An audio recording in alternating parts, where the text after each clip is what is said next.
اب ایک اور چیز ہے تقلید، یعنی کچھ لوگ تقلید کے قائل ہیں جو اپنے آپ کو مقلد کہتے ہیں،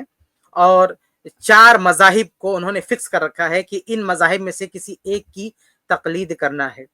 اس سے باہر وہ نکلنے کو کبھی کبھی بہت ہی غلط زبان استعمال کرتے ہیں، گمراہی سمجھتے ہیں، تو ان کا کہنا ہے کہ ان 4 مذاہب میں ہمیں مقید ہو کے رہنا ہے۔ یہ لوگ جو ہے اہل حدیث پر جو الزامات لگاتے ہیں ان میں سے ایک یہ ہے کہ یہ لوگ صحابہ کرام کو نہیں مانتے۔ یہ بہت بھونڈا الزام ہے بھائی،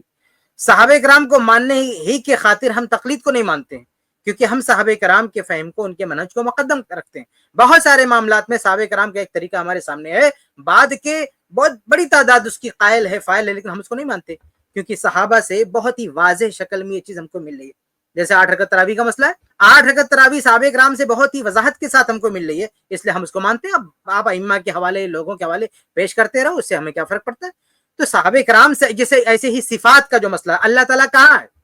اللہ تعالیٰ کہاں ہے؟ صحابہ سے ہم کو یہ عقیدہ ملتا ہے اللہ تعالیٰ کہاں ہے،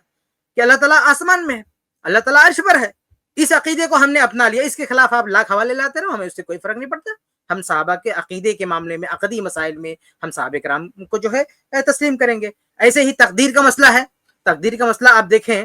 تقدیر کے مسئلے میں بھی ہم صحابہ کرام کو مانتے ہیں۔ تقدیر پر جیسے صحابہ کرام ایمان لائے ویسے ہم بھی ایمان لاتے ہیں، ہم نہ تو قدریہ نہ جبریہ اس کسی طرف نہیں جاتے ہیں۔ تو صحابہ کرام رضی اللہ تعالیٰ عنہم سے جو چیز ثابت ہو جاتی ہے ہم اس کو مانتے ہیں۔ اس لیے یہ الزام لگانا، اگر ہم تقلید نہیں کرتے ہیں تو یہ الزام لگانا کہ یہ صحابہ کو نہیں مانتے ہیں، یہ بہت ہی بھونڈا الزام ہے اور یہ بہت بڑی زیادتی ہے، کیونکہ ہم صحابہ کرام سے الگ نہیں ہیں، صحابہ کرام کے طور و طریقے کو اپنانے والے ہیں، بلکہ یہی تو ہمارا امتیاز ہے، یہ تو ہماری خوبی ہے، اسی لیے تو ہم اپنے آپ کو سلف کہتے ہیں۔ اس لیے یہ جو پروپیگنڈا کرتے ہیں ہمارے خلاف، یہ لوگ صحابہ کو نہیں مانتے، یہ جھوٹا پروپیگنڈا ہے، اس کی کوئی حقیقت نہیں ہے۔ ہم صحابہ کرام، یہ کوئی ایک بھی مسئلہ ایسا نہیں بتا سکتے، یہ لوگ کوئی ایک بھی مسئلہ ایسا نہیں بتا سکتے ہیں کہ صحابہ کرام کا اس پر اتفاق ہو، ہم نے اسے چھوڑ دیا ہو، یا صحابہ کرام کا اختلاف ہو تو ہم نے جو اپنایا ہے وہ صحابہ میں سے کوئی ایک اس کا قائل نہ رہا ہو۔ یہ کبھی نہیں دکھا سکتے، اہل حدیث کا کوئی مسئلہ نہیں دکھا سکتے کہ صحابہ کی اس میں رائے موجود ہو اور ہم صحابہ سے ہٹ گئے ہوں۔ اگر صحابہ کا اتفاق موجود ہے تو ہٹنے کا سوال ہی نہیں، اگر صحابہ کا اختلاف ہے تو اس اختلاف میں بھی ہم کسی نہ کسی صحابی کے ساتھ کھڑے نظر آئیں گے۔ یہ ہمارا پورا چیلنج ہے تمام دنیا تقلید کو، جو ہم پر یہ الزام لگاتے ہیں کہ یہ لوگ صحابہ کو نہیں مانتے، کہ کوئی ایک مسئلہ بتاؤ کہ صحابہ سے ثابت ہو اور ہم نے اس میں صحابہ کو چھوڑ دیا ہو، ایسی کوئی مثال موجود نہیں ہے۔ اس کے برخلاف یہ جو تقلیدی دنیا ہے، یہ تقلیدی دنیا، صرف ایک کی بات نہیں کر رہا ہوں، چاروں کی بات کر رہا ہوں، چاہے وہ حنفی ہوں، چاہے وہ مالکی ہوں، چاہے وہ شافعی ہوں، چاہے وہ حنبلی ہوں، ان چاروں کے یہاں دسیوں مسائل ایسے ہیں، ایک دو نہیں، درجنوں مسائل ایسے ہیں جو قرآن و حدیث کو خلاف ہیں، صحابہ کرام کے بھی خلاف ہیں، لیکن اس کو یہ گلے لگائے پھرتے ہیں، اس سے یہ چمٹے ہوئے ہیں۔ میں نے ایسی کچھ مثالیں اپنی طلاق والی کتاب میں پیش کی ہے کہ کس طرح سے قرآن و حدیث کی دلیلیں موجود ہے، صحابہ کرام کے اقوال موجود ہیں، ان کے فتاوی موجود ہے، لیکن یہ کسی اور ڈگر پہ جا رہے ہیں، یہ انہوں نے کوئی اور مسلک اپنایا ہوا ہے جو صحابی میں سے کسی سے بھی ثابت نہیں ہے۔ تو ایسی ان کے یہاں مثالیں موجود ہیں، لیکن اہل حدیث کے یہاں آپ کوئی ایک مسئلہ بتاؤ، ہم آپ کے یہاں درجنوں مسئلے بتا سکتے ہیں کہ صحابہ کرام کے خلاف آپ ہو،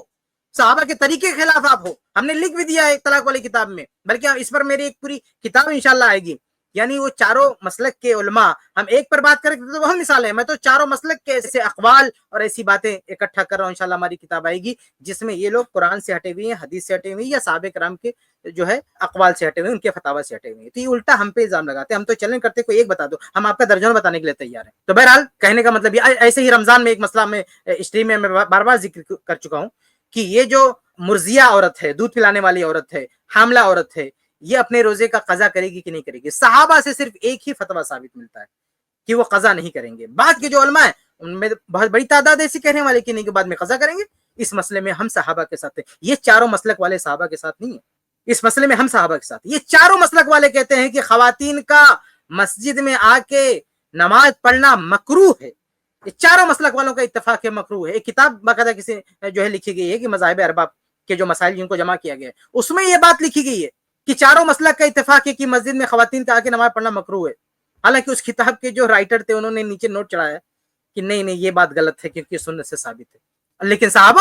صحابہ میں آپ دیکھ لیجیے، عبداللہ بن عمر رضی اللہ تعالیٰ نے کس طرح سے ڈانٹا جب ان کے بیٹے نے کہا کہ ہم جو ہے خواتین کو روکیں گے۔ تو صحابہ کا فتویٰ، ان کا منہج، ان کا طریقہ ہمارے ساتھ ہم اس کو لیے, لیکن آپ نے خواتین کے لیے مسجد کے دروازے بند کر دیے یہ, اور اس کے باوجود بھی آپ دعویٰ کریں گے کہ ہم صحابہ کرام کو لے کے چلتے ہیں. یہ اہل حدیث ہیں جو صحابہ کرام اس مسئلے میں بھی صحابہ کرام کے ساتھ ہیں. بہرحال ایسی بہت ساری مثالیں ہیں